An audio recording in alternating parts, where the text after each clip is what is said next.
L'imagination est la clé de toutes les révélations, écrivait Paracelse. C'est bien cette clé qui tienne aujourd'hui nos deux invités, Éric Giacometti et Jacques Ravenne, en venant nous parler de ce que l'imaginaire peut révéler, éveiller et transfigurer. Depuis 20 ans, leurs romans conjoints ont initié des milliers de lecteurs aux arcanes de la franc-maçonnerie, de l'ésotérisme occidental et de l'histoire sacrée. Mais aujourd'hui, pour célébrer cette fidélité créatrice, ils ont choisi d'écrire séparément deux ouvrages, 2 romans, 2 sentiers, mais une seule quête. Les Éveillés d'Éric Giacometti est un récit contemporain où science, art et chamanisme dialoguent au cœur d'un secret enfoui dans la chapelle Sixtine. Un roman où l'ayahuasca devient une porte vers une mémoire oubliée, un roman de l'éveil, un roman où l'éveil n'est pas un frisson, mais une transmutation. Les Ressuscités de Jacques Ravenne nous plongent dans un Moyen-Âge lumineux, aussi lumineux que crépusculaire, alors que les Templiers tombent sous la torture, un duo improbable enquête sur une résurgence prophétique, car les morts ne sont jamais vraiment morts, surtout quand le secret n'a pas été livré. Donc voilà le schéma que je vous propose aujourd'hui, c'est que Éric Giacometti et Jacques Ravenne vont chacun prendre la parole. J'essaierai de leur poser des questions pertinente, pour ne pas dire inspirante, comme c'est le mot en usage aujourd'hui, mais en tout cas, la parole vous sera donnée. Et c'est pour ça que je vais peut-être leur demander, dans un premier temps, pourquoi ce titre Les Éveillés, pourquoi ce titre Les Ressuscités. Alors, j'ai dans ma sacoche les 2 volumes, mais je suppose que déjà, vous les avez peut-être sûrement lus, puisqu'ils ont quelques similitudes. L'éditeur, Jean-Claude Lattès, votre fidèle éditeur, la couleur, la couverture, le prix aussi, puis le nombre de pages, 304 de mémoire, c'est quelle osmose finalement. Alors, Les Éveillés. Peut-être replacé, me semble-t-il, dans un contexte peut-être un peu plus large. Effectivement, dans ce mois de juin, nous fêtons avec Éric le 20e anniversaire de notre premier livre, Le Rituel de l'ombre, dans lequel la franc-maçonnerie avait pour le moins une part importante. Et on s'est posé la question de savoir comment on pourrait marquer ce moment un petit peu charnière d'un travail littéraire. Et donc on a décidé de créer 2 œuvres au miroir, c'est-à-dire 2 livres qui se répondent. Tu as donné déjà quelques indices un petit peu symboliques sur le nombre de pages, sur la couverture, etc. Mais plus profondément, il y a à l'intérieur le choix d'avoir 2 lignes, Éric sur l'époque contemporaine, moi sur l'époque historique, qui effectivement sont avec des personnages et des intrigues radicalement différentes l'une de l'autre, mais il y a des systèmes d'écho, des systèmes de renvoi, bien évidemment symboliques, et surtout à travers la figure du serpent qui est traitée de manière différente chez Éric et chez moi. Ensuite, bien sûr, il faut essayer de deviner ce qu'on a pu cacher à l'intérieur des 2 livres et qui ne se révèle qu'à travers une double lecture. Quant aux Éveillés et aux Ressuscités, Les Ressuscités est mon titre, Les Éveillés le titre d'Éric. Vous remarquerez que les Éveillés sont ES, donc il y a quand même une causalité particulière, mais ça je laisse mon ex-co-auteur dans ce cas précis définir ce qu'il a entendu par là. Mais effectivement, des ressuscités et éveillés, il y a un pas, je dirais qu'il y a ce qu'on appelle chez nous le pas de côté. Un pas de côté, c'est très bien. Encore faudra-t-il nous l'expliquer, surtout si nous avons des amis qui ne sont pas encore maçons, puisque moi, personnellement, j'aime pas trop le terme de profane, mais je sais qu'avec Éric, nous échangeons souvent sur ce sujet, maçon, non maçon, profane, ça n'a rien de péjoratif dans mon langage, puisque c'est profanum, c'est devant le temple, et il plaît aux maçons de croire qu'un jour, les profanes franchiront la porte qui n'est pas si basse que ça, puisqu'elle est grande ouverte aujourd'hui par cette journée consacrée au livre et à la culture. Alors, les éveillés avec un E, bien évidemment, ça n'a échappé à personne sur la première de couverture. Alors, Éric, pourquoi ce E et pourquoi ce titre des éveillés? L'éveil manquerait-il au roman ou au thriller? Parce que j'ai noté que votre livre était noté thriller ésotérique, initiatique, et celui de Jacques, roman historique. C'est pas du tout la même catégorie, mais finalement des livres jumeaux, des livres miroirs. Alors, Les Éveillés, pourquoi, Éric, ce titre? Alors, d'abord, la genèse. Il y a 2 ans et demi, je pars en repérage à Rome dans le cadre d'un Marcas qui s'appelait La Clé et la Croix, qui est sorti l'année dernière.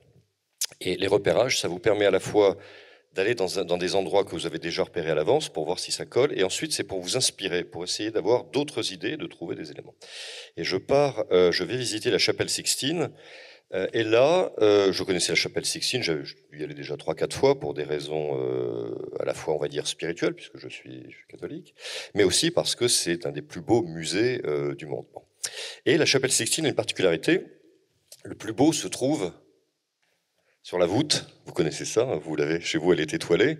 Au Vatican, elle est imagée. Et quand vous êtes vraiment, quand vous regardez, vous ne pouvez pas tout voir. Ça se situe, la voûte se situe à plus de 20 mètres de haut. Autant dire que vous ne voyez pas les détails de la chapelle Sixtine.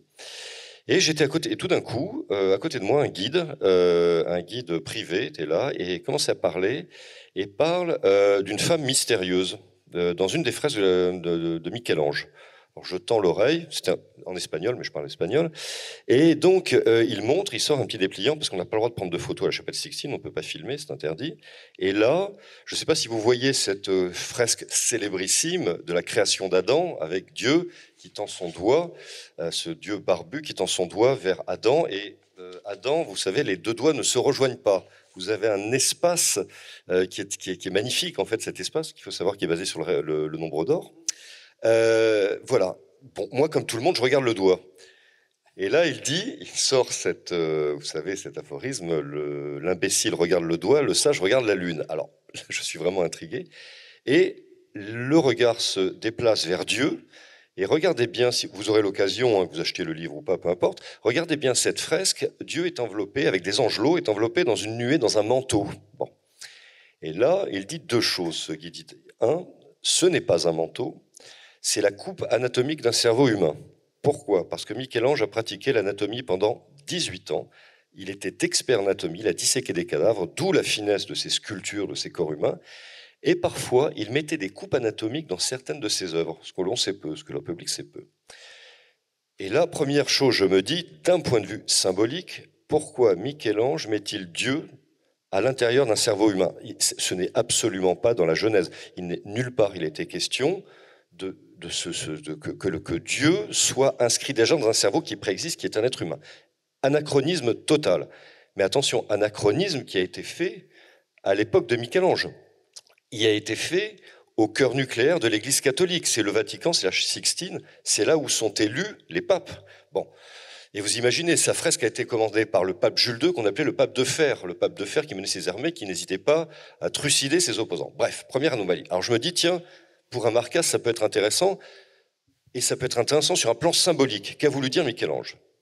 Deuxième chose, encore plus troublante, toujours dans la même fresque, à l'intérieur de ce cerveau, regardez bien quand vous verrez Dieu, à un moment donné, son bras, il le passe comme ça, et il y a un personnage qui soutient Dieu.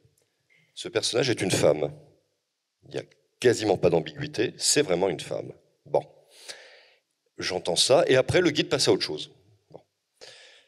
Et en même temps, juste après, je regarde, et je m'aperçois une troisième anomalie, la fresque suivante, sur le péché originel, le serpent qui est autour de l'arbre de la connaissance, qui va tenter Ève, c'est une femme serpent. Là encore, nulle part il est écrit dans la Genèse que le serpent est une femme. Tout ça, c'est pas dans le canon. Je reviens, je commence à faire ce que l'on fait avec Jacques, je me documente, j'interroge les spécialistes, je ne suis pas spécialiste de Michel-Ange, j'interroge des spécialistes, genre 2 au moins en théologie et spécialistes du Vatican, et là c'est le blanc, c'est-à-dire ils sont extrêmement gênés. Je leur pose la question, 1, pourquoi des millions de gens passent devant ces fresques et personne n'a vu ça, ou on ne nous en parle pas ? Et là on dit, quand vous êtes en bas de là, vous ne pouvez pas voir les détails. Et 2, quelle est la signification de ce cerveau ? Alors ce cerveau, ça passe encore en disant libre interprétation de l'auteur. Il a voulu mettre Dieu dans un cerveau en disant que Dieu était aussi la raison. Dieu était accompagné de la raison, et ça rejoint à l'un des passages de la Bible. Vous avez un passage dans Proverbes où vous avez la mention de la raison.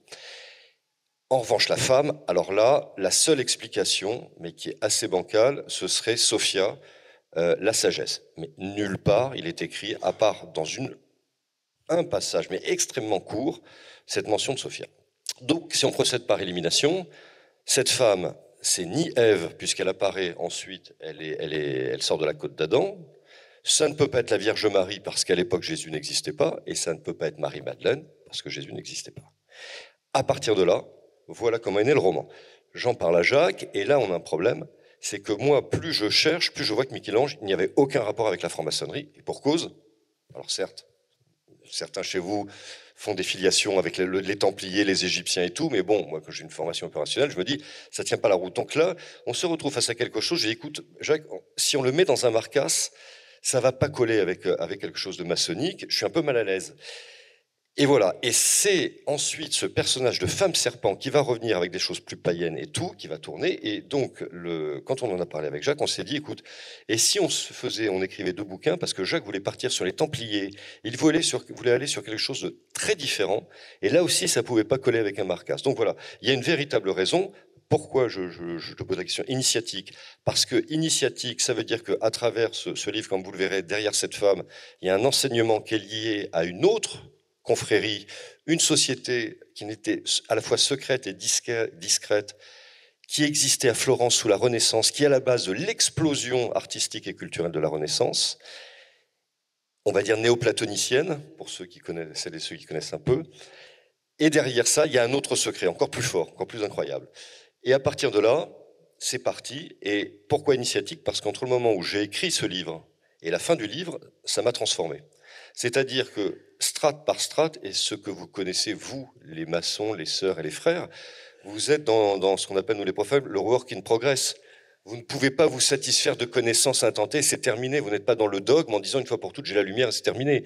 Ce que j'aime chez vous, c'est que vous mettez en doute, vous progressez, voilà. Et ça, c'est ce que j'ai vécu dans cet ouvrage.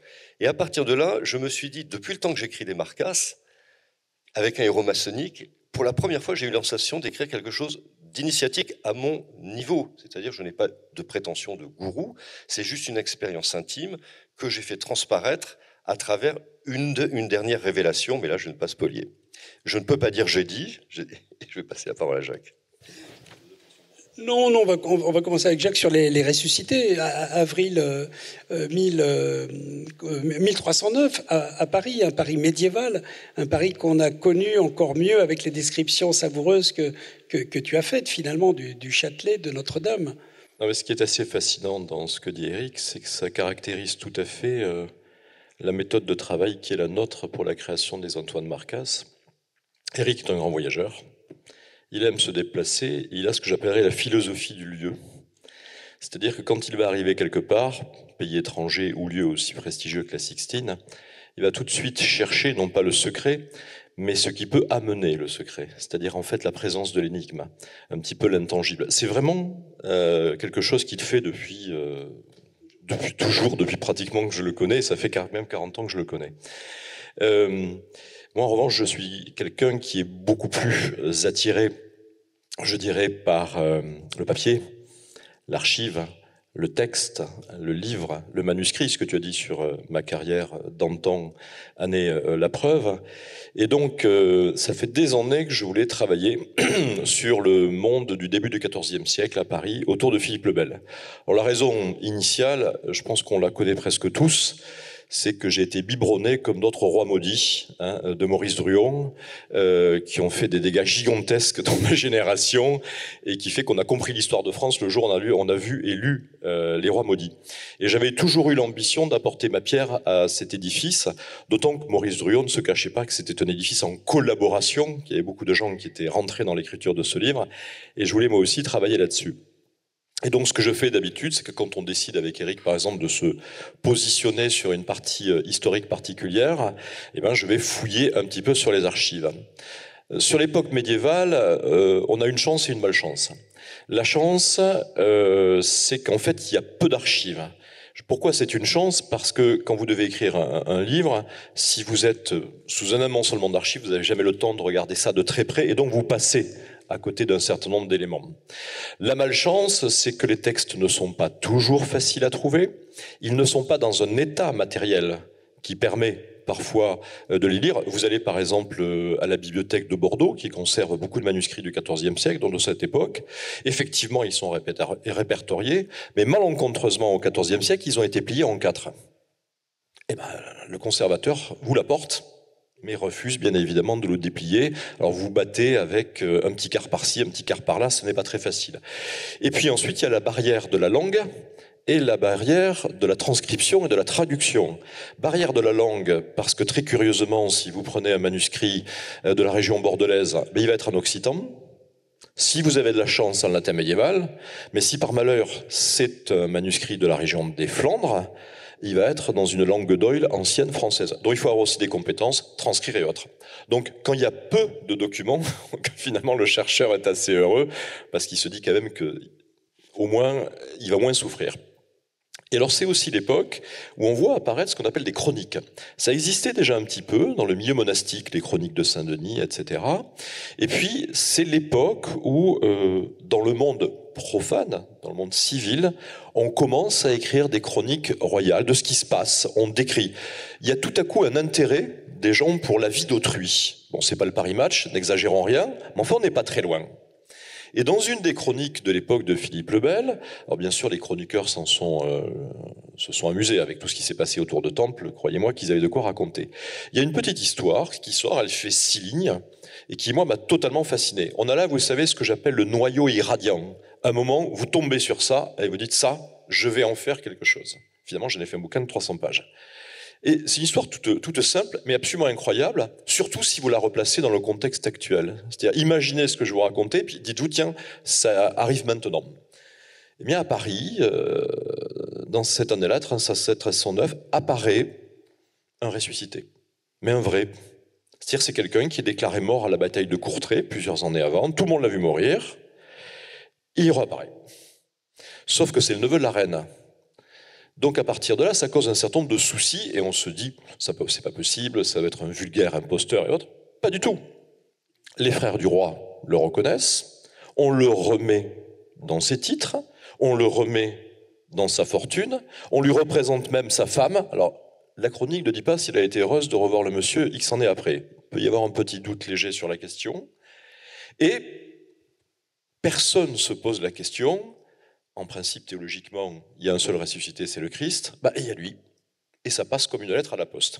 Ça m'a paru totalement insensé. Imaginez quelqu'un qui ressusciterait aujourd'hui, dont on aurait filmé l'enterrement, ça serait une campagne médiatique, il y aurait des théories du complot, ça serait sûrement nous, les francs-maçons, qui serions bien sûr derrière, c'est évident, comme dans tous les bons coups. Là, ça passe facilement. Je me dis, tiens, quand même intéressant. Le seul problème, c'est qu'il en sort un deuxième. Alors, ça va. 2, on peut commencer à se dire que ça peut quand même modifier un petit peu les choses. Et la problématique, c'est qu'il y en a 3, il y en a 4, il y en a 5. Et là, c'est le renversement total de situation. Autant on avait bien accueilli le premier, autant qu'on décide que, passé un certain seuil, ce ne sont plus les ressuscités, et tous ces braves gens, vous l'imaginez, passent de vie à trépas dans un temps très très court, et on s'aperçoit en plus qu'ils sont passés par une sorte de secte de l'époque, un mouvement religieux, relativement dissidente, dont j'ai retrouvé des traces à Arras d'ailleurs, à côté des Flandres. Et puis la note s'arrête. Moi je me suis dit que merveilleux, ça apparaît à l'époque où les Templiers sont emprisonnés depuis quelque temps, où Jacques de Molay sera brûlé après. Et je me suis dit, la meilleure des solutions, c'est finalement de voir 2 choses. Est-ce qu'il y a, une espèce d'idée folle de la vie éternelle, de la résurrection qui touche ce Moyen-Âge, ou alors est-ce que c'est un complot des Templiers? Écoutez, entre les deux, mon cœur balance, et je pense que le lectorat aussi balancera entre les 2 interprétations. Jacques, il faut nous en dire un petit peu plus sur ce complot templier ou cette résurgence. Est-ce que ça peut être vécu comme un rituel de renaissance, finalement, cette résurgence, ces corps qui réapparaissent, qui prennent vie? Vous savez, on vit une époque, cette époque médiévale, où la foi a une présence dans la société qu'on ne peut absolument pas imaginer aujourd'hui. Et la foi peut se développer dans tous les domaines. Il y a un exemple classique.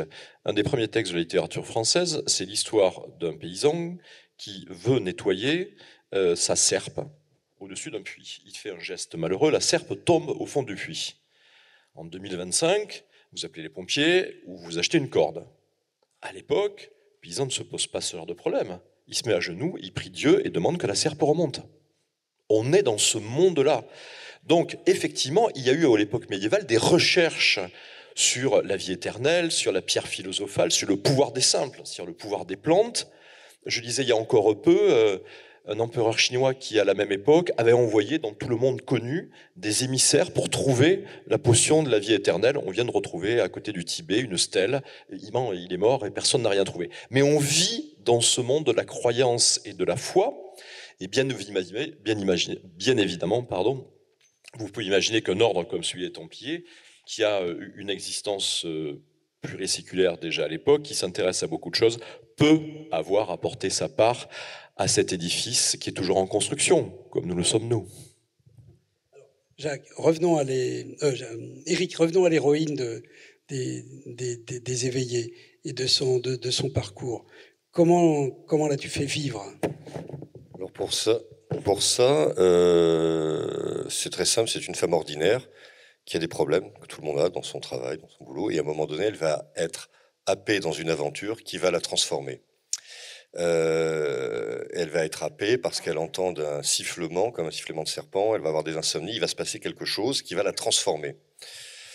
On va dire c'est un peu son passage sous le bandeau, en quelque sorte. Et ça renvoie à la thématique de cette conférence, sur l'imaginaire en tant que voie initiatique. Je m'explique. Quand vous lisez un livre, vous regardez un film, ou alors que vous-même vous écriviez, ou que vous filmiez quelque chose, votre cerveau ne va pas travailler de la même façon qu'en temps ordinaire. C'est-à-dire que des neurologues se sont intéressés à toutes les aires cérébrales qui vont se mettre en branle pendant qu'on va être dans l'imaginaire, l'imagination. Quand vous lisez un de nos bouquins, vous allez avoir, et nos bouquins, mais ceux des autres, peu importe, vous allez avoir une sorte de feu d'artifice dans le cerveau, c'est-à-dire que vous allez avoir votre cerveau à la fois rationnel qui va intervenir, qui va traiter l'information, et aussi votre cerveau irrationnel. On va dire cerveau gauche, cerveau droit. Mais pas seulement. Vous allez avoir, par exemple, et c'est très localisé, le cortex qu'on appelle préfrontal, le cortex postérieur, qui ont chacun des fonctions très précises et qui vont à nouveau travailler pour transformer des informations irréelles en informations réelles. Et c'est pas fini. Vous allez avoir ensuite l'hippocampe et l'amygdale qui vont travailler. L'hippocampe où se stocke un peu une partie des souvenirs. Alors c'est beaucoup plus complexe que ça, mais néanmoins, je vous le résume. Et l'amygdale qui aussi fait travailler les émotions dont la peur. C'est pour ça que quand vous voyez par exemple un film d'horreur, vous pouvez avoir peur alors que ce ne sont que des acteurs. Bref, votre cerveau se met dans un état alterné de conscience. C'est très important, état alterné de conscience. Pourquoi ? Parce que vous l'avez aussi, je pense, dans vos tenues. Quand vous êtes dans un temps qui est sacré, qui n'est pas le temps profane, c'est ce qui vous différencie d'un think tank traditionnel. Sinon, ça n'aurait aucun intérêt. Vous êtes, je pense, parce que je peux en l'appréhender, parce que j'en sais pour avoir discuté avec les frères et des sœurs, vous êtes dans un autre espace, un espace différent, et votre cerveau va traiter des informations à travers vos rituels, mais aussi, quand vous faites des planches, eh bien, votre cerveau va l'absorber différemment. Différemment de la même conférence qui sera tenue ailleurs dans une enceinte profane. Bref, tout ça pour dire que des scientifiques, des philosophes, des grands personnages considèrent l'imaginaire et l'imagination comme quelque chose de noble et non pas comme la folle du logis. Et c'est ce que j'en parlais avec Jacques, dans les rituels maçonniques, vous avez une part évidemment de théâtralisation d'imaginaire, mais qui va dans le bon sens, ce n'est pas pour s'égarer. Et quand vous prenez des gens comme Einstein, qui disait que l'imagination, alors il le faisait avec de l'humour, avec la provocation, il disait l'imagination est supérieure et plus importante que le savoir, parce que l'imagination est illimitée. Évidemment, il ne mettait pas en cause la notion même de savoir. Il disait qu'on peut ouvrir beaucoup de portes. Et vous avez quelqu'un qui est très important, qui s'appelle Gilbert Durand, qui rejoint les travaux de Jung, qui disait que la fonction imaginante est tout aussi importante que la fonction respiratoire. Nous avons tous besoin d'imaginaire. Cet imaginaire, nous le consommons à travers nos lectures, à travers la production audiovisuelle, voire de la musique. Et on le consomme aussi dans nos rêves. Quand vous rêvez, cette part d'imaginaire, elle se met en branle. Alors, je ne vais pas vous spolier le bouquin parce qu'il y a quelque chose qui relie tout ça. Néanmoins, cet imaginaire, quand on le perçoit maintenant de façon initiatique, eh ben, ça veut dire quoi ? Ça veut dire que quand je lis un roman qui me marque, qui me touche, qui me transforme, qui me transfigure, quel que soit l'auteur ou l'autrice, je suis dans un processus initiatique. Et quand vous écoutez, quand vous lisez les grands écrivains, moi je me considère comme un romancier. Je n'ai pas la prétention d'être à l'image d'un Victor Hugo, d'un Baudelaire, d'un Steinbeck, peu importe. Mais à mon niveau, à mon petit niveau, quand je lis les mémoires de ces auteurs, eh bien eux aussi disent tous la même chose Quand j'écris, je suis dans un état de conscience différent et mon lecteur et mes lectrices sont aussi dans un état alterné. Si j'arrive à les transformer, à les passer d'un alpha à un oméga, le but est atteint. Et je reviendrai après sur le voyage du héros. Oui, mais j'allais justement poser la question sur le voyage initiatique. Le livre nous fait voyager avec différents lieux. Le Mexique. Voilà, alors, Rome.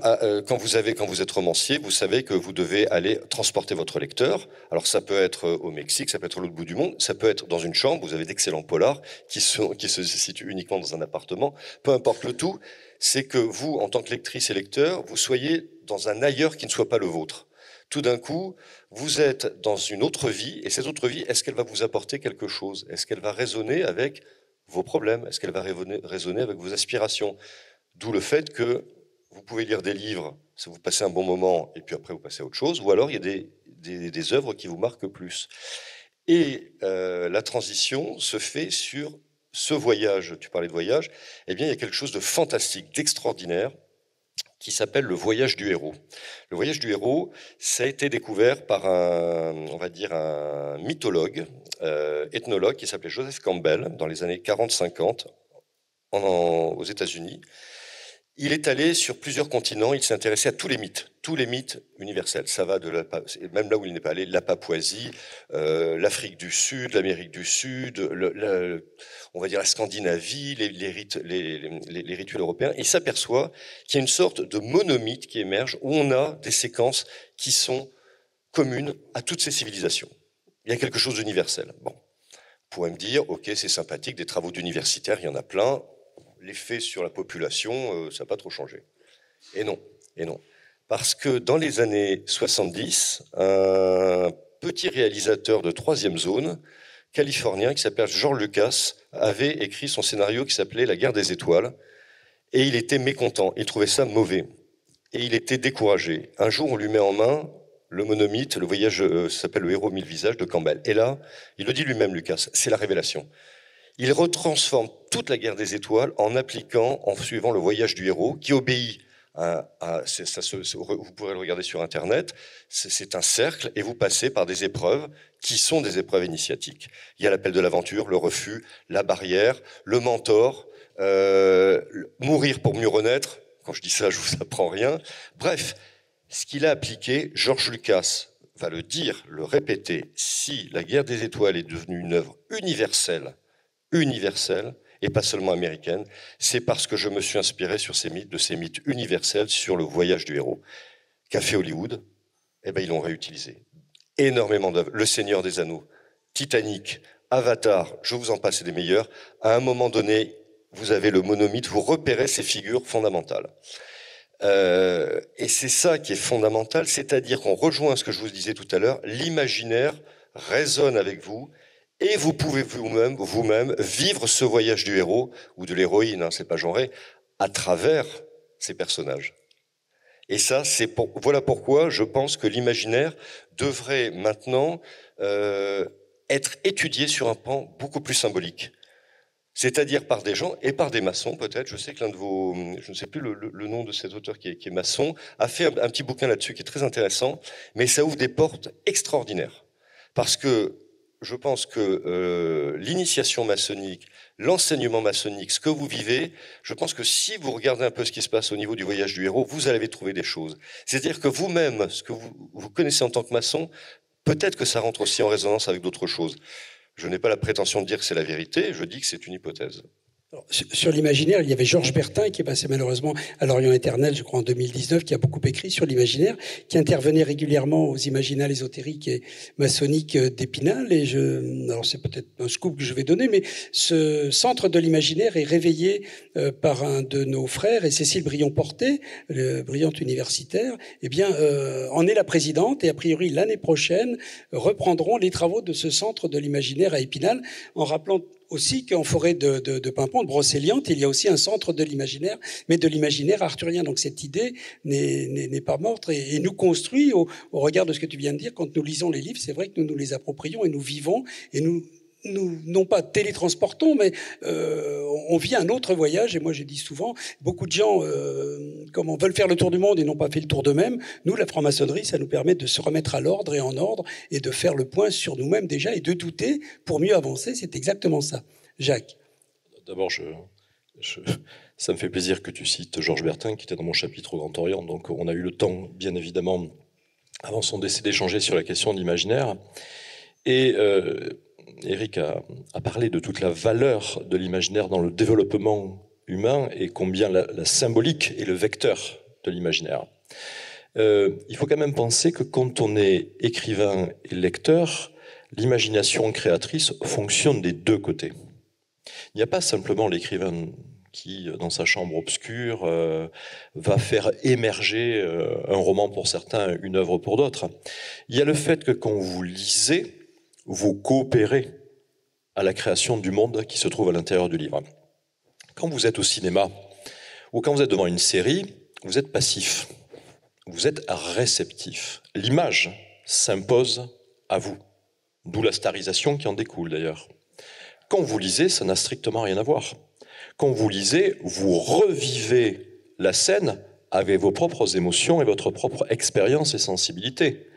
Le héros, dont parlait très justement Éric, indépendamment de ses passages obligés, va résonner avec vos propres passages personnels. Et nous, on s'en est aperçu le jour où on a eu l'idée de transcrire nos romans en BD. Donc on est passé de 400 pages à 40 planches, et puis on a lâché dans la nature les livres. C'est posé la question de la tête du personnage principal. Quand moi j'écris, je vois Éric, Antoine Marcasse. Et Éric, quand il écrit, me voit moi. Bon, pas tout à fait la même chose, mais ça nous permet de simplifier. Mais dans notre tête, notre imagination personnelle, c'est la projection sur l'autre. C'est aussi simple que ça. Et puis les BD sortent. Et là, on prend un flot de mails. Personne ne reconnaît Antoine Marcasse dans la tête qu'il a. Ce qui m'inquiète un petit peu quand même. Et donc on demande dans une deuxième vague à quoi il ressemble. Et là on s'aperçoit qu'il ressemble à tout et n'importe quoi. Moi je n'avais jamais imaginé qu'Antoine Marcasse était blond. Beaucoup de lecteurs pensent qu'il est blond. Pourquoi ? Parce qu'ils ont coopéré à la création de l'œuvre. C'est la création seconde. Et donc ils ont créé un personnage qui est en phase avec eux, qui est en miroir avec eux. Et ça, on en a une nécessité pour vivre. Et ce qui nous permet d'arriver à la question des Templiers et des francs-maçons. Vous savez, il y a quelques années, en 1974, Historia interroge le grand maître du Grand Orient de France et le grand maître de la Grande Loge de France. Le grand maître de la Grande Orient de France dit, en toute modestie, la révolution, c'est nous. Là, c'est sûr, ça frappe. Hein. Le grand maître de la Grande Loge de France, qui n'est pas en reste, mais qui a lui quand même trouvé quelque chose, dit, écoutez, nous qui descendons des Templiers, bon, c'est le mec de l'Historia, quand il est reparti, le journaliste, il en avait pour son argent. Ça, c'était clair. Mais derrière le mythe, il y a quelque chose de beaucoup plus profond. Historiquement, moi j'ai beaucoup travaillé sur cette question, il n'y a pas de lien avéré, prouvé à l'instant T. Je dis bien l'instant T parce que quand on est historien, l'instant T peut varier de beaucoup dans les années qui suivent, entre l'ordre du Temple tel qu'il a été dissous en 1312 et son grand maître brûlé en 1314, et l'avènement progressif de la maçonnerie à partir du XVIe siècle en Écosse. Peut y avoir des parentés, des pistes, des ceci, on les évoquera si tu veux tout à l'heure, mais il n'y a pas de preuve directe. En revanche, l'invention, la création de ce mythe dans la maçonnerie au XVIIIe siècle, ça a façonné à jamais notre imaginaire. Il n'y a pas de haut grade, il n'y a pas de grade supérieur. Si, il n'y a pas de retour au chevaleresque et aux templiers. Même si ce souchage est faux, on a créé une imagination sur laquelle les francs-maçons du monde entier vivent depuis maintenant des décennies et qui nous a donné aussi un idéal, qui nous a donné aussi le voyage du héros. Parce que si vous regardez Jacques de Molay, lui aussi passe par ces épreuves du héros. Donc, ce qui est important, c'est pas tant le fait de la vérité historique, est-ce que c'est vrai, est-ce que c'est faux ? C'est tout simplement que quand on voit les retombées symboliques, on se dit que finalement, un ordre initiatique comme le nôtre vit à travers l'imagination, avec la variante importante qui fait, comme disait très justement Éric, nous ne sommes pas un think tank comme les autres, sinon ça n'aurait vraiment aucun intérêt, c'est que dans cet imaginaire, dans cette forêt obscure, la selva obscura, comme disait Dante au début donc, de l'enfer, de son texte sur l'enfer, nous avons de quoi border la voie. Nous avons les symboles et nous avons le rituel. Donc ce qui nous différencie fondamentalement dans cette immense forêt de l'imaginaire qui peut être à la fois luxuriante, sombre et ténébreuse, c'est très variable, c'est que le rituel nous permet d'avancer en confiance et, attention, en modestie. C'est-à-dire que nous savons que nous parcourons la forêt, nous savons que nous ne trouverons jamais la fin, mais nous savons que le chemin est le chemin qui va être peut-être le plus éclairant pour nous. Et on essaye, je crois modestement dans nos romans, de retrouver cette voie initiatique dans un monde profane qui est celui de la lecture, mais auquel dans lequel tous nos lecteurs coopèrent par l'imagination. Et je reviens quand même sur le mot profane qui te gêne un petit peu. Je rappelle la racine latine. Hein.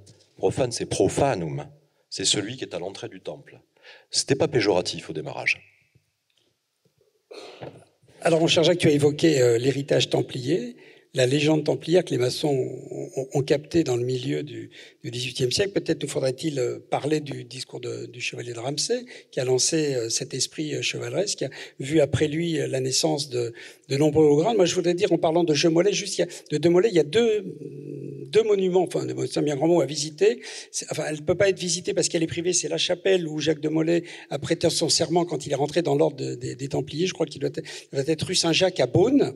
Et puis, le village de Molay, en Haute-Saône, où il y a une petite association historique qui essaye de faire revivre la ferme de Molay, parce que ce n'était pas un château dans lequel il est né, qui a malheureusement brûlé en 1936-37, mais il y a encore quelques vestiges, dont certaines sectes néo-templières devaient en faire l'acquisition il y a quelques années. Je ne sais où en était le projet. Malheureusement, les francs-maçons n'ont pu, notamment les jeunes de Molay, cette association internationale américaine qui avait pensé racheter, je ne sais pas où en est ce projet. Mais voilà ce que je voulais vous dire avant d'aborder avec Jacques l'imaginaire, qu'il reste peut-être deux monuments de Demolay encore édifiés à ce jour. Il reste bien sûr à Paris le square du Vert-Galant, anciennement île aux Chèvres et île aux Juifs, quand elle était séparée de l'île de la Cité, et sur lequel Jacques Demolay a été brûlé en 1314.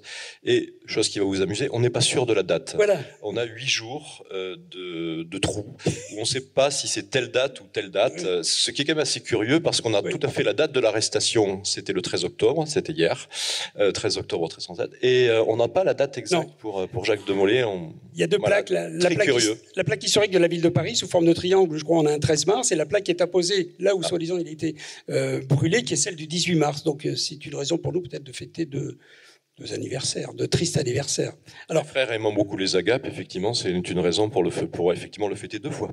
Ce légendaire templier, comment a-t-il survécu au cours du XVIIIe siècle? On pense peut-être à la stricte observance dite templière, au rite écossais rectifié, dont Villermoz a voulu couper ses racines templières, puisque comment dirais-je, c'est pas un grade, mais l'état sublime et chevalier bienfaisant de la Cité Sainte, mais pas chevalier templier. Comment les francs-maçons se sont emparés de cette légende et comment vit-elle encore aujourd'hui? Alors, très souvent, à l'origine de la captation d'une légende, il n'y a pas forcément des intentions qui soient d'une pureté extrême.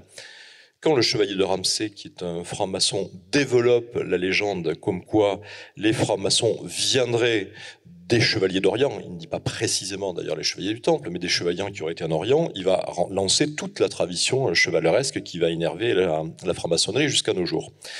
Peut-être parce que je viens du Grand Orient, j'aime bien essayer d'en comprendre les causes sociales.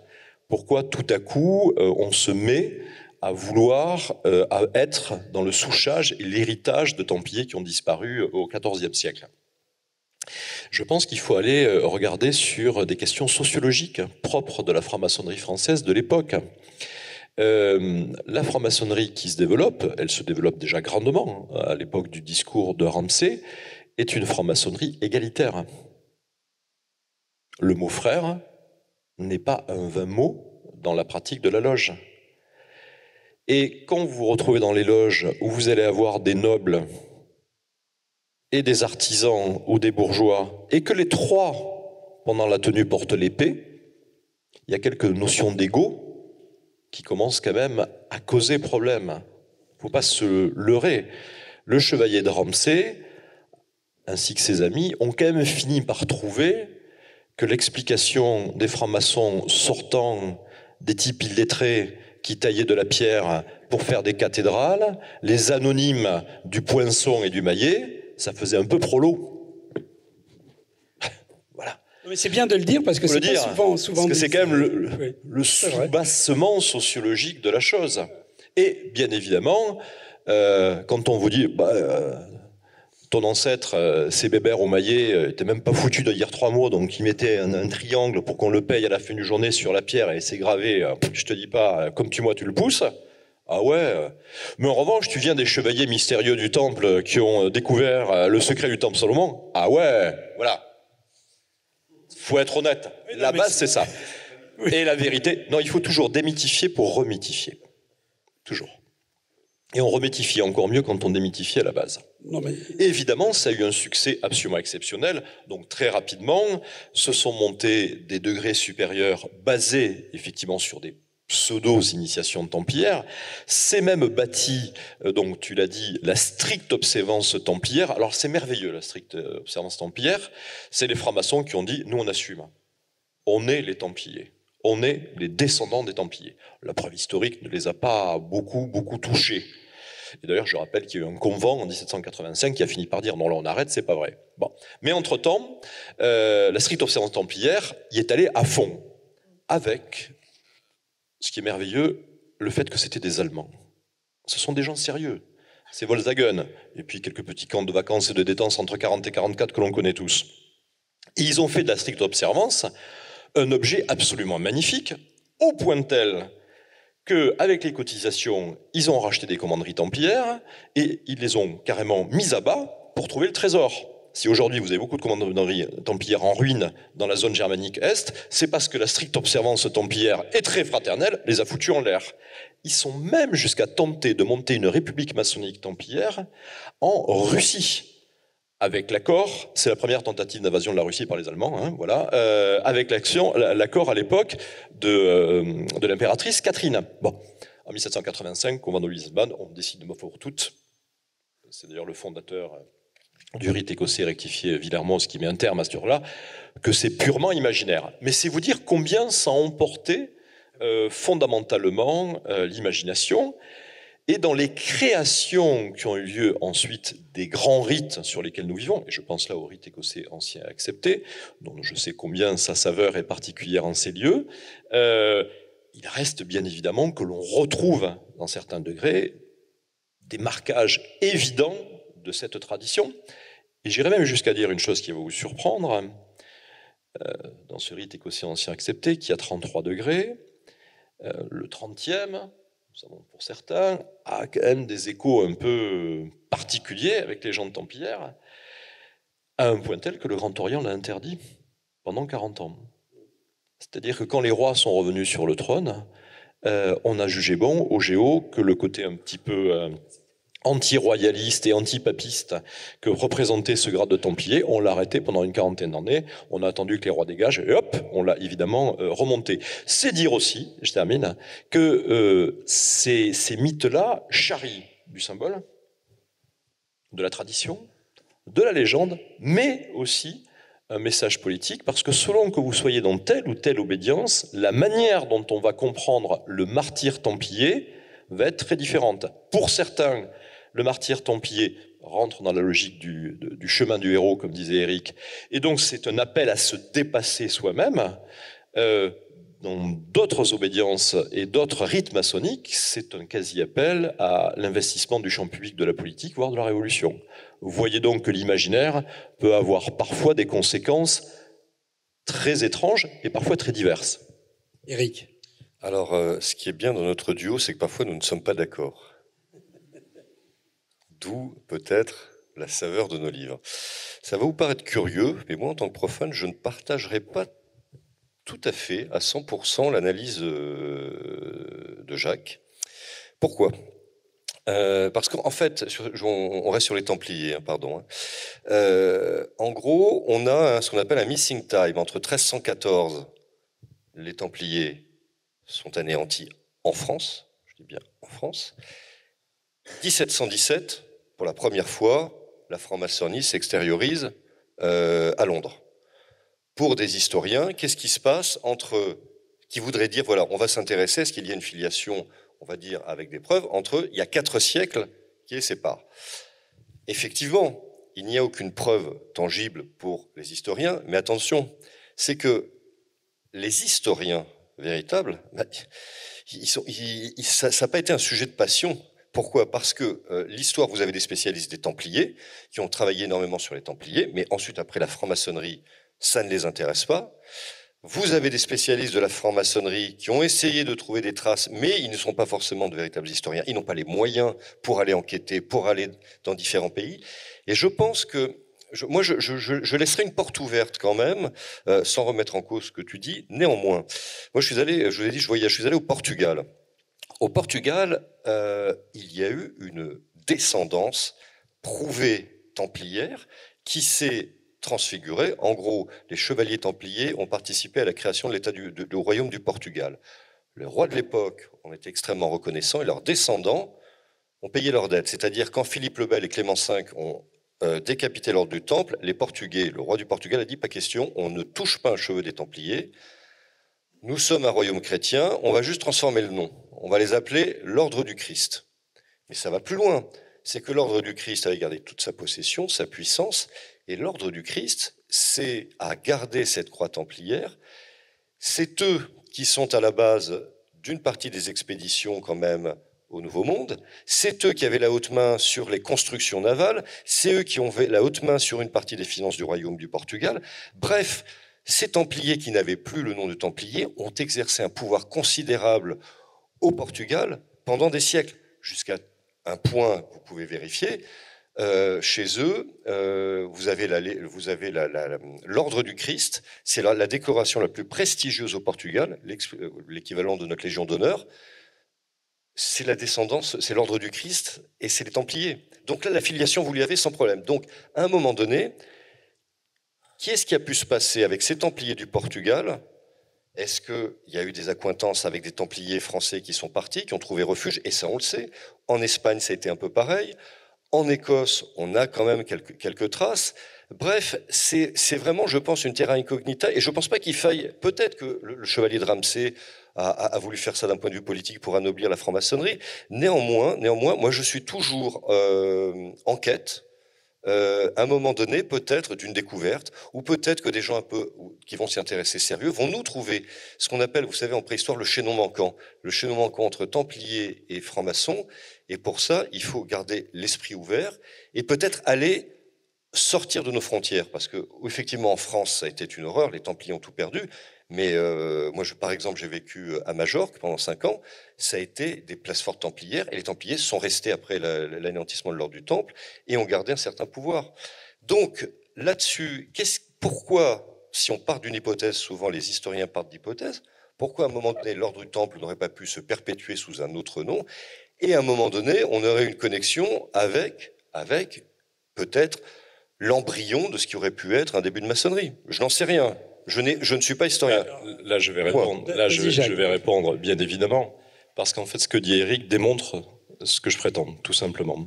Effectivement, en Espagne et Portugal, l'ordre du Temple s'est converti dans 2 ordres, l'ordre de Calatrava en Espagne, l'ordre du Christ. Mais regardez bien ce qu'ils ont fait. De la finance, des découvertes, de la défense militaire. Jamais de ces 2 ordres-là n'est sorti quoi que ce soit d'ésotérique et de symbolique. Et il y a autre chose qui le prouve. C'est que contrairement à une idée excessivement reçue, le nombre de Templiers qui ont été arrêtés en France n'a jamais dépassé le millier. On est plutôt dans des chiffres entre 700 et 900. Pourquoi ils ont été arrêtés avec facilité ? Tout simplement parce que le bras armé du Temple était resté à Chypre. Et ce qu'on arrêtait dans les commanderies, c'était des paysans. Mettez-vous bien les choses en tête, c'était pas autre chose. Bon, ils sont fait cueillir, évidemment, sans difficulté. Le nombre de Templiers qui sont morts en détention et qui ont été brûlés, on va prendre 900, très peu. Alors évidemment, Jacques de Molay, c'est très symbolique, effectivement, c'est représenté partout, mais ça n'atteint même pas une centaine de personnes, peut-être 50 ou 60. Il y a une question ceux qui travaillent sur la question ne se posent jamais, c'est que sont devenus les Templiers français. Or, les historiens, là, ont bossé. On le sait maintenant. Les biens de l'ordre du Temple ont été dévolus à l'ordre de l'hôpital, ce qui déjà casse toute l'idée que Philippe le Bel se serait emparé de l'ordre du Temple pour ses trésors, c'est entièrement faux. C'est resté dans le giron de l'Église. L'Église a passé un deal avec le roi. On accepte la condamnation de Templiers, mais vous laissez l'oseille. Voilà, c'est aussi simple que ça. C'est comme ça que ça s'est fait. Vous gardez les commanderies sont passées chez les hospitaliers. Donc Philippe le Bel ne s'est jamais attaqué aux Templiers pour des questions monétaires, ce qu'on entend répéter à longueur de temps, c'est faux. Mais on sait aujourd'hui, puisqu'on a travaillé sur plusieurs commanderies, et là, et en particulier la commanderie du Masdeus des Pyrénées-Orientales, dans laquelle les archives sont très très nettes, qu'est-ce qu'on a fait des 700 restants? Déjà, on les a libérés.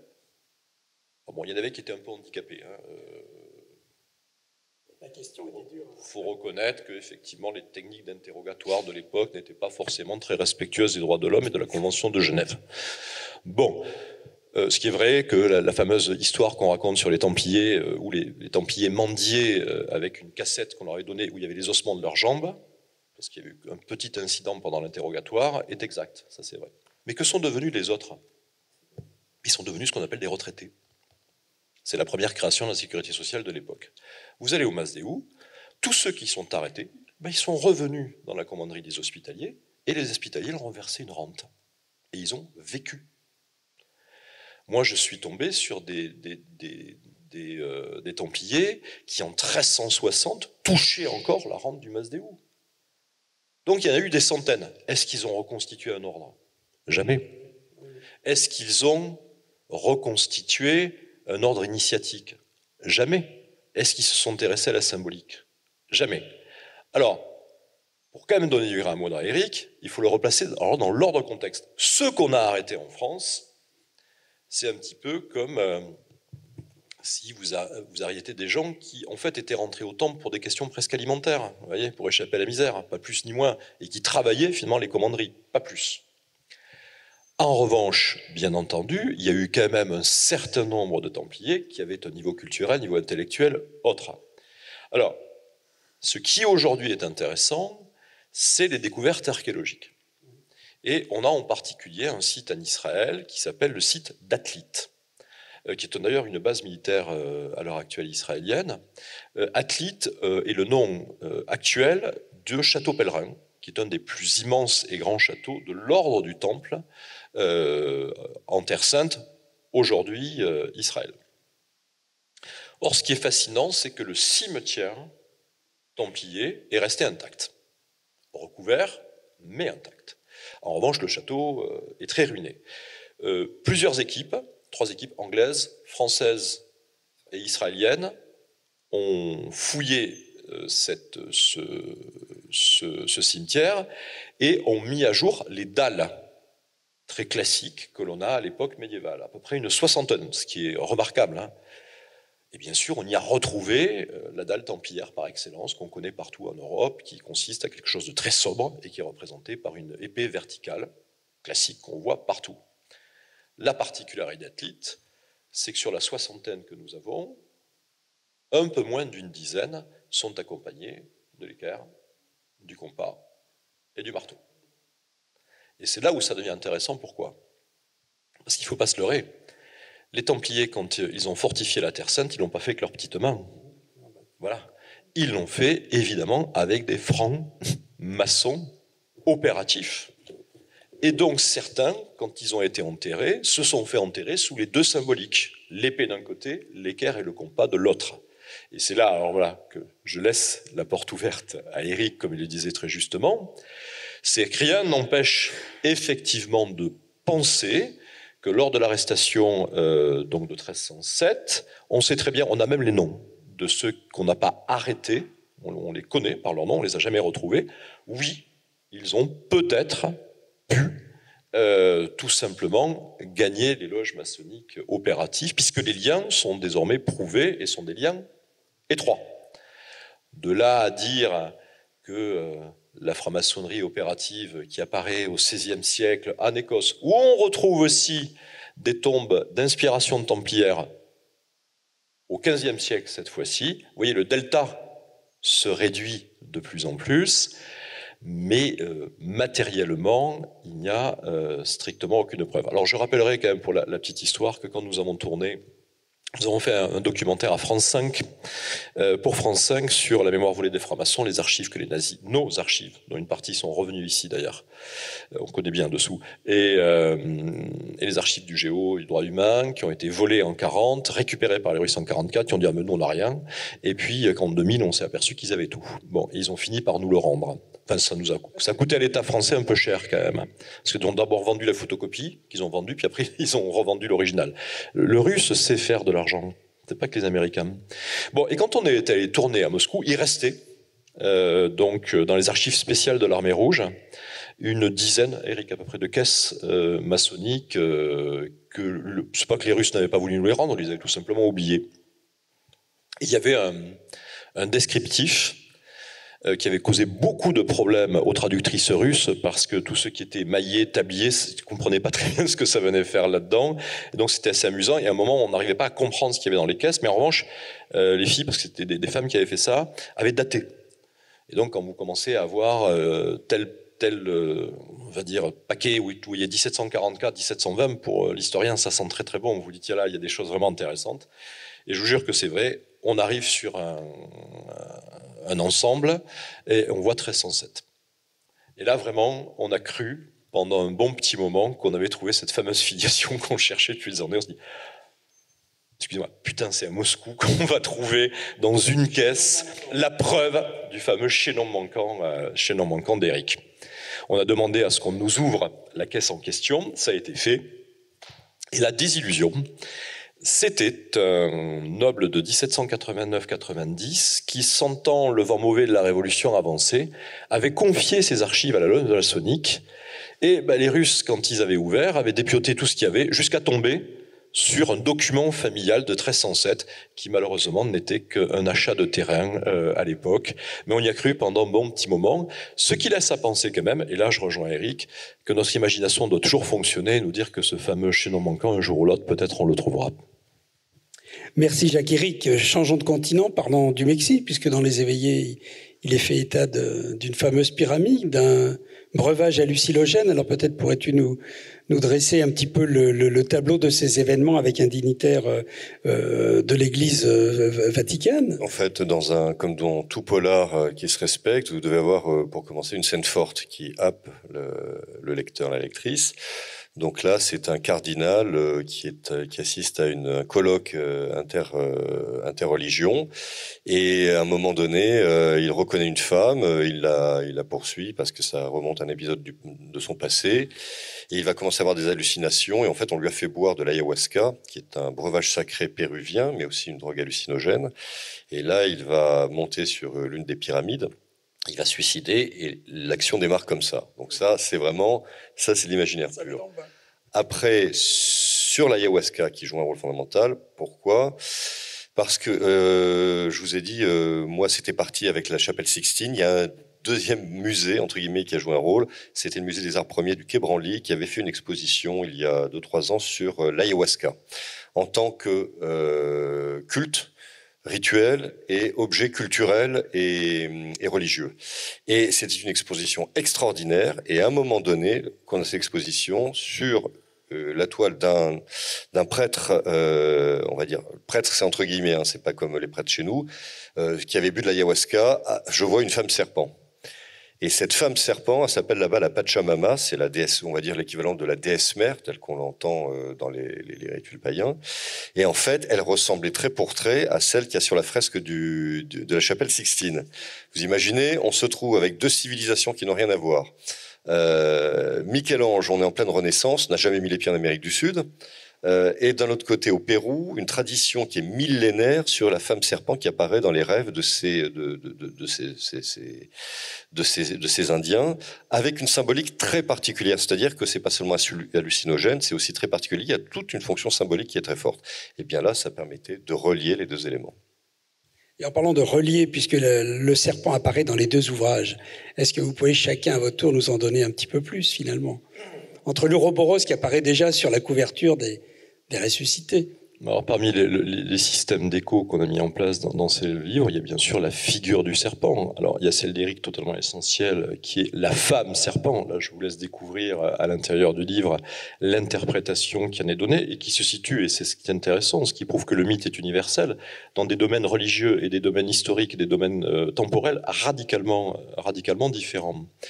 Pour ce qui concerne le livre, c'est un autre symbole qui vient de l'époque gnostique. Je rappelle à peu près ce que c'est que les gnostiques. C'est tous les gens qui ont réfléchi au niveau de l'avènement du christianisme sur la dualité de la personne du Christ, homme, Dieu, et sur ce que le christianisme change ou ne change pas par rapport aux traditions judaïques et païennes. Et donc ça a été une effervescence pendant 3 ou 4 siècles intellectuels absolument incroyable. Et le symbole clé de ces gnostiques qui s'est transmis jusqu'à la franc-maçonnerie, c'est l'ouroboros. C'est-à-dire le serpent, qui n'est plus un serpent enlacé, comme chez Éric, mais qui est un serpent qui se mord la queue et qui est le symbole de la totalité et de la connaissance. Mais j'insiste beaucoup, c'est évidemment l'antithèse absolue du serpent de la Genèse. Ça va de soi, c'est-à-dire le serpent de la tentation.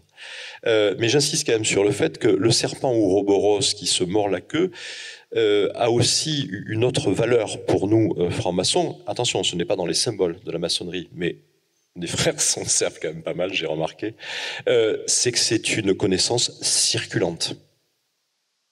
Elle n'est pas figée. Voilà. Et infinie. C'est pas quelque chose de dogmatique. C'est-à-dire qu'on vous dit il faut croire ça ou ceci. C'est tout le contraire. Donc on a joué sur ces deux ensembles. Et puis il y a une autre thématique qui a été la nôtre. Éric a parlé, Yahuska, qui est, j'aime pas le terme de drogue, j'y préfère je pense qu'il va vous en parler un peu plus tout à l'heure. Non ? C'est bon ? Voilà, qui est une substance, effectivement, qu'on dit hallucinogène, mais dont on peut quand même penser qu'elle ouvre plutôt des états de conscience différents. Mais ce qu'il faut bien voir, c'est que la période de l'arrestation des Templiers est une période clé. C'est-à-dire qu'au même moment où vous avez les Templiers qui sont accusés d'hérésie en 1307, vous avez le dernier bûcher cathare qui date de 1312. Vous voyez, on est vraiment dans des espaces trucs. Et les premiers procès de sorcellerie sur les femmes, 1327 en France. On est dans un mouchoir de poche. Or, parmi les... Moi, j'ai étudié, je peux en parler des heures, le premier procès de sorcellerie en France de 1327. Parmi les accusations qui sont faites, il y a toujours l'emploi de substances, de plantes, de simples. Sauf qu'il faut l'avouer, chez Éric, ça a une dimension plus spirituelle. Quand on va chercher en 1327 dans des procès de sorcellerie dans la petite ville de Gourdon, dans le sud-est de la France, on s'aperçoit que souvent ça servait aux femmes surtout à se débarrasser de quelques maris gênants ou un peu âgés. Les simples, ce sont des médicaments dans le langage du Moyen-Âge. Hein. Oui, bien sûr. Alors, on va passer médicaments plantes. Oui, exactement. On va passer maintenant aux questions dans le public. La parole va circuler, je vois déjà. Alors, je vais me déplacer avec le micro.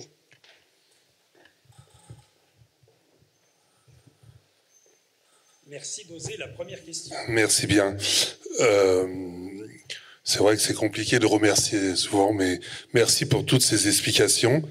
Et une question personnelle à Éric, avec tout ce symbolisme qu'il a engendré avec son binôme. Je me pose la question, pour quelle raison, Éric, vous n'avez pas alors même si vous avez expliqué que dans votre dernier ouvrage, vous avez eu une lumière initiatique, pour quelle raison vous avez jamais plongé dans la maçonnerie? Est-ce par peur d'avoir trop de détails ou de plus avoir le même regard pour vous associer à votre binôme? Alors, depuis 20 ans que je vous fréquente, grâce à Jacques et à Marcas, je vous ai observé. Alors moi, je vous connaissais dans ma jeunesse parce que j'étais fasciné par tout ce qui était ésotérique, symbolique, etc. Donc je lisais plein de bouquins là-dessus. Et puis après, il y a eu la période où j'étais journaliste. J'ai enquêté sur la franc-maçonnerie, on va dire, d'une autre obédience sur la Côte d'Azur. Ce que j'ai vu là, la moitié des membres étaient en prison. Il y avait des histoires de corruption, d'affairisme. C'était pas forcément sympathique. Et puis après, l'autre partie, encore une fois, ce n'était qu'une partie de la maçonnerie. Bien évidemment, c'était pas toute la maçonnerie. Bref. Et après, donc, en lançant ce héros, Antoine Marcasse, avec Jacques, bien évidemment, j'ai dû me documenter, j'ai dû poser des questions, j'ai dû m'interroger. Donc maintenant, je suis devenu ce qu'on appelle, je vais vous dire, maçon friendly. C'est-à-dire, je suis bienveillant, j'ai quelque chose de bienveillant avec vous. Pourquoi je ne suis pas rentré? Je pense pour une raison toute simple. La question est pourquoi on rentre en maçonnerie, en fait. Moi, ce que j'ai pu voir pour les personnes qui rentrent en maçonnerie, comme Jacques est rentré en maçonnerie à un moment donné parce qu'il traversait une période de sa vie où il avait besoin de trouver un sens, où il avait besoin de trouver un cadre, où il avait besoin de trouver un enseignement. C'était une période très particulière, il venait de divorcer et ça lui apportait beaucoup. Je l'ai vu se transformer. Sincèrement, je le connaissais avant et je l'ai vu se transformer. J'ai vu ce que ça pouvait faire déjà pendant un an de rester muet. Bref, ça l'a transformé. Moi, je ressentais pas ce problème. J'avais pas forcément sur le plan personnel d'épreuves que j'ai pu traverser. 2, le réseau.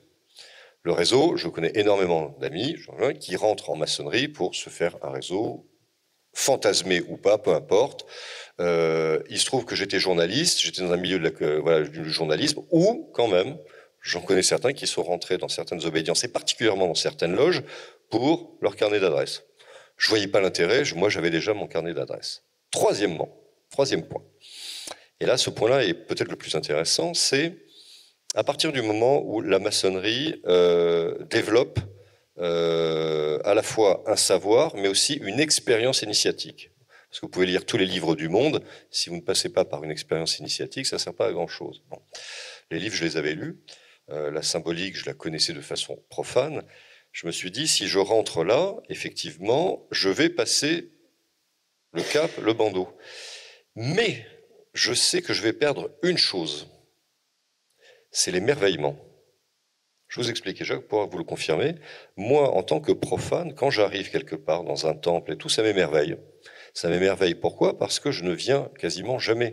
Que ce soit ici, je suis allé à Tours, je suis allé même au Brésil, j'ai visité des loges, puisqu'à chaque fois, il y a des frères ou sœurs bienveillantes qui me font rentrer. Et il y a quelque chose de mystérieux. Je veux garder ce côté mystérieux. Pourquoi? Pour nos ouvrages. Nos ouvrages sont 70%, 60% de nos lecteurs sont des profanes. Et si je deviens maçon comme Jacques, et Jacques le premier lui dit, lui il a perdu une partie de cet émerveillement. Alors il a ce qu'il a eu en loge, il a eu la lumière qu'il projette, mais moi je peux avoir une sorte de candeur, de naïveté, et il faut faire passer ça dans les ouvrages. Et quatrièmement, j'ai mon libre arbitre, je peux avoir un avis critique sur la franc-maçonnerie, quelle que soit l'obédience. Il y a des choses chez vous que je trouve admirables, franchement, et il y a des choses que je trouve, pour certaines, incompatibilité totale avec la société actuelle. Néanmoins, c'est un choix, et je trouve qu'il faut le respecter. Je ne suis pas forcément en accord, mais je le respecte profondément. Et ça, c'est ce qui fait le sel de nos Marcasses. Quand on est différent, et vous savez, au Grand Orient, on y était hier, on était à Groussier. À un moment donné, je sors, il y avait une citation de Saint-Exupéry, loin de me léser, ta différence m'enrichit. Mais moi, ça me va très bien. Donc là-dessus, on a cette vision. Je pense que le jour où je deviendrai maçon, ce sera quand Marcasse s'arrêtera, où là, je passerai à un autre niveau. Je sais très bien, ça m'étonnerait que je rentre au Grand Orient, déjà, parce que les débats sociétaux, je les ai eus toute ma vie dans la vie profane de journaliste. Ça ne m'intéresse pas. Vraiment. Parler de la bioéthique, parler de la sécurité sociale, ce genre de choses, c'est très bien, mais c'est pas ce que j'irai chercher. Donc après, si je rentre, ce sera plutôt dans une obédience avec des loges symboliques, des loges qui pratiquent ça, plutôt spirituelles parce que je suis croyant et chrétien. Vous en connaissez une? Voilà. Donc voilà. Mais c'est pour vous dire pourquoi je réponds à votre question. Et puis ça va, je suis encore, bien qu'un peu âgé, je suis encore toujours jeune dans ma tête. Donc c'est très bien. Et puis le jour où on sera chacun d'une obédience différente, ma foi, ce sera sujet à moult explications. Alors, il y a une autre raison aussi, quand même, c'est non pas la part critique d'Éric sur la franc-maçonnerie dans les livres, mais le fait qu'il a, à ma différence, un recul et une distance qui nous permet aussi, d'abord, de ne pas avoir créé un héros maçonnique super maçon qui règle tout. Ça, c'est déjà une bonne chose. Et puis, deuxièmement, d'avoir ce petit regard distancié sur ce que j'appelle les travers de la maçonnerie. Et je ne résiste pas au plaisir de citer un exemple. Il y a quelques années, je vais en loge, enfin, je vais en signature, puis après, je vais en loge, à Avignon. Et les frères m'invitent aux agapes, les agapes sont royales, dans le sud-est on sait très bien recevoir. Mais malheureusement pour moi, je me retrouve assis à côté d'un frère qui veut à tout prix me vendre un sauna. Parce que son but dans la vie, c'est de vendre des saunas. J'ai beau y expliquer que mon balcon parisien, c'est à peine si je peux foutre un géranium, et que donc le sauna, ça me paraît très difficile.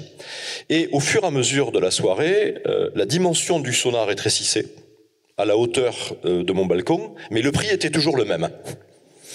Et je rentre, et je dis à Eric, on en a, comme ça, qui confondent totalement la maçonnerie avec un système d'affaires, et de vous à moi un système d'affaires assez minable. C'est le moins que l'on puisse dire. Mais pour moi, c'est anecdotique. Totalement anecdotique. Je dis ça à Eric, et Eric me dit, mais non, c'est génial, c'est un personnage qu'on va créer. Et on a créé le frère alimentaire. Et je peux vous dire qu'il a eu un succès, ce frère-là, parce qu'évidemment, tous ceux qui ont eu un moment où un jour sont allés dans les agapes, ont croisé quelque part le frère alimentaire. Mais alors ça, c'est pour le côté un peu humoristique, parce qu'il y a des parfois il y a quelques traits humoristiques, mais il y a des choses après peut-être plus profondes. Par exemple, ici, je me suis trouvé très bien, ce temple, c'est l'un de vos frères, Jean-Laurent Turbet, qui un jour me l'a fait découvrir. Donc il m'a invité à déjeuner, je crois que c'était le restaurant doit être en bas, c'est ça? Voilà. Et puis il me disait, oh, j'adore vos bouquins. C'était le premier d'ailleurs qui nous a fait un article sur Marca. C'était pas un frère du Géo, c'était un frère de la GL. Ça m'avait marqué, hein? Comme quoi. Bon. Et du coup, je visite. Et je dis, mais c'est merveilleux. Franchement, ce temple est extraordinaire. Et je dis, ok. Donc j'en parle à Jacques. Et Jacques, je lui dis, écoute, ce serait bien que Marca aille Dante visiter d'autres obédiences. Et il me dit, bah bien évidemment. Et voilà. Et donc c'est moi. Alors j'ai écrit donc la description de votre temple. En revanche, le rituel, c'était Jacques, puisque moi, je ne peux pas assister à un rituel. Mais pourquoi? Parce que moi, en tant que profane, j'arrive ici, je trouve ça magnifique. En plus, il y a une résonance avec ma spiritualité chrétienne qui fait qu'il y a quelque chose peut-être de plus que dans le temple Groussier où on était hier. On a tenu quasiment la même conférence, mais ça, c'est une question d'affinité. Voilà. Juste en me déplaçant, en donnant le micro pour la première question, je me suis aperçu qu'il y avait un frère très discret qui s'appelle Patrick Westlink. Et j'ai oublié de nommer dans votre descriptif à tous les deux, vous avez été honoré à Maçonnica Lille récemment, et Patrick en est le secrétaire général. Patrick, si tu peux te lever, que les frères et les sœurs te voient, c'est quelqu'un avec qui nous aurons la chance d'avoir en France de nombreux salons labellisés Maçonnica. À Nice, en fin octobre, à Tours l'année prochaine, début juin, et vous avez été honoré à Lille d'un prix, tout simplement, la première fois qu'une structure maçonnique vous récompensait tous les deux. Non, c'est la deuxième. Ah, la deuxième, pardon. Comme quoi. Le Géo est passé avant. Le Géo est passé avant. J'ai laissé Eric parler des différences entre la Grande Orient et la Grande Loge. Grande Orient passé avant. Mais en revanche, il faut le reconnaître, notre frère Patrick étant ton frère, alors là, non élémentaire absolu, la récompense était quand même plus jolie que celle du Géo, où on a eu un modeste papier qui se pliait en 4. Voilà. Et pour l'anecdote, parce que j'aime bien m'amuser aussi un petit peu, la franc-maçonnerie, ce n'est pas des gens qui sont toujours coincés sur des questions sociétales ou qui ratiocinent sur des symboles, ce sont des êtres humains, dont les êtres humains ont aussi de l'imaginaire, ont aussi de l'humour. Le Géo, qui était très pressé de nous donner un prix, nous a donné un prix pour l'ensemble de notre œuvre, et on avait écrit 3 livres. Bon. Ça, ce sera peut-être l'étape prochaine. Mais dans un livre, ça. Voilà, peut-être que Patrick pourrait nous dire que vous avez été récompensé pour votre fidélité aux idéaux, aux valeurs, à vos ouvrages et aux différents salons que vous courez avec beaucoup de bienveillance, et vous nous faites plaisir, et surtout à une assistance nombreuse et très érudite qui viennent toujours vous écouter tellement vos ouvrages nous ont passionnés et fait basculer dans un autre monde. Alors c'est vrai que moi je suis à l'Alliance, donc une obédience qui a une certaine croyance spirituelle et une spirituelle en Dieu, il ne faut quand même pas l'oublier, c'est pour ça qu'on est aussi chrétien. Mais surtout... pourquoi j'ai voulu ça à Lille et Nice, ça sera autre chose? Parce que vous mettez tous les deux, un maçon, l'autre non maçon, mais ce que le maçon devrait avoir dans sa tête, avoir l'envie d'être émerveillé par l'esprit, éveiller son cœur et surtout dédiaboliser ce que nous sommes, parce que nous sommes des êtres de cœur, des êtres qui avons envie d'œuvrer, de travailler pour soi, pour grandir.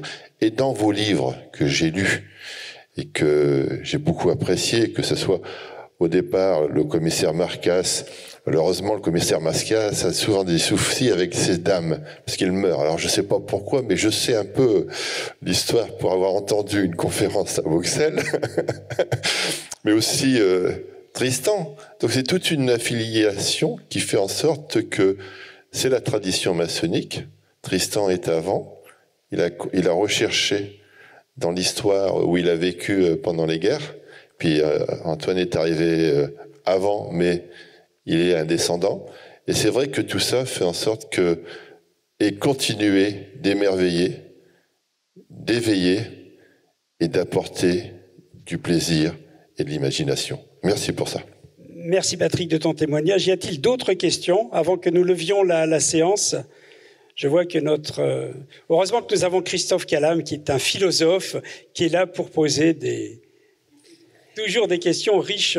Merci. Quand on procède à l'élévation d'un chevalier bienfaisant de la Cité Sainte, je ne vais pas dévoiler des mystères impossibles, mais à un moment donné, dans l'instruction du grade, après avoir évoqué Jacques de Molay et son bûcher, on dit au chevalier, ici, l'histoire fait place à la légende. Donc, il y a un élément, si j'ose dire, de conscience critique au sein du rituel. Maintenant, si on se réfère à une querelle récente, le grand prieuré indépendant d'Helvétie assure qu'il est un ordre templier. C'est sur le site. Oui, mais c'était à l'origine, en 1700.